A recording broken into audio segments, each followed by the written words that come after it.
What makes a good anime to me? Well, that's simple. Waifus. Whether it be oppai, thighs, midriffs, feet, ass, thigh highs, uniforms, tails, horns, or even just plain personality, waifus are truly what makes good anime. With that being said, let's take a look at Kakegurui, an anime often seen as mediocre at best and critically looked at by many. But let's look at it through a different lens, a more cultured lens. When the introductions first started, I knew I was in for a treat. The setting seemed very dynamic and interesting, the animation quality was freaking beautiful, and the story we were introduced to seemed pretty compelling. And don't even get me started on the waifus. The attention to detail that was put into everyone was insane. Every character had their own personal element that made them feel unique and lovable in their own way. Yumiko and her distinguished appearance that would melt any man's heart, married with her very vibrant and harsh personality. I mean, I could go on for hours, so instead, I'll finish the segment off with one of my personal favorite parts. That is, the uniforms.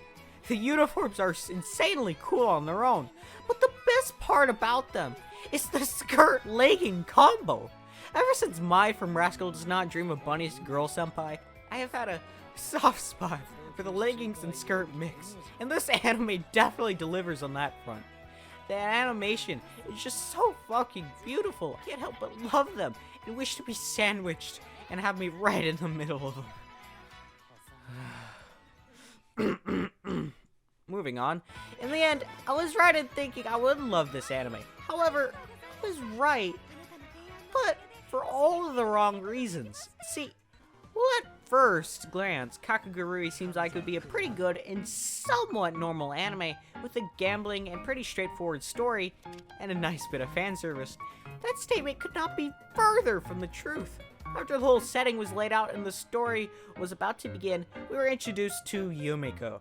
Now, much like the show, Yumiko at first seems to be like this super dignified, attractive, mature, and responsible girl, but, well...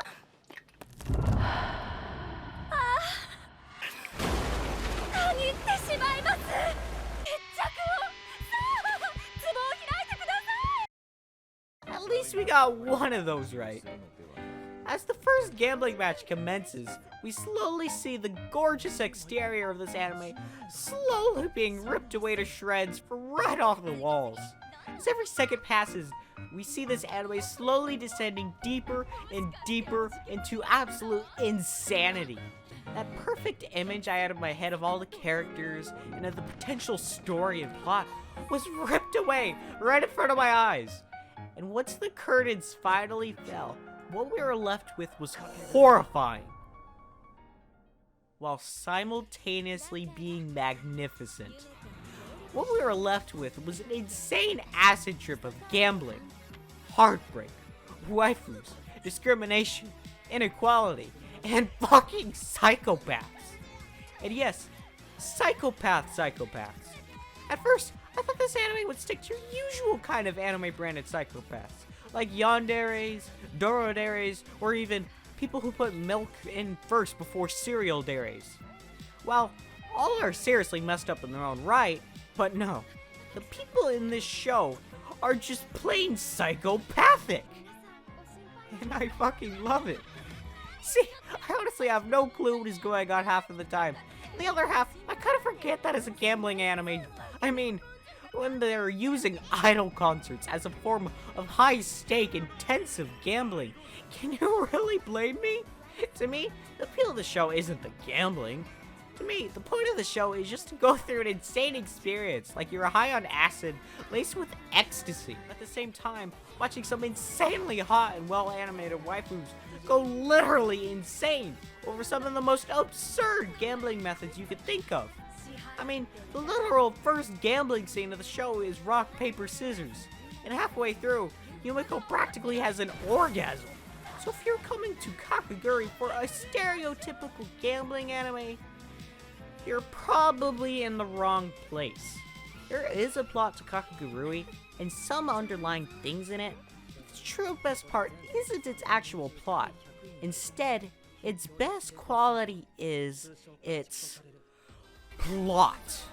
Kakegurui has given me one of the strangest heart boners I have had in a while. On one hand, there are lots of different characters that I could see myself falling in love with. And there are definitely characters that I'm attracted to. Just when you start to like one of the characters, however, they go batshit crazy.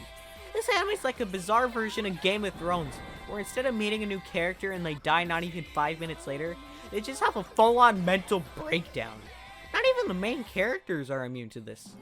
I don't know why it doesn't bother me. And sure, it definitely makes me think twice about liking them.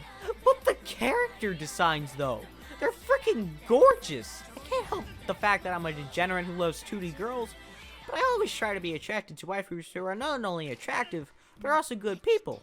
Because, I mean, if we are being serious here, my relationship with these girls are going to be the closest I'll ever come with to an actual real-life romantic relationship. So, I might as well treat it like one and pick somebody I'd actually get along with.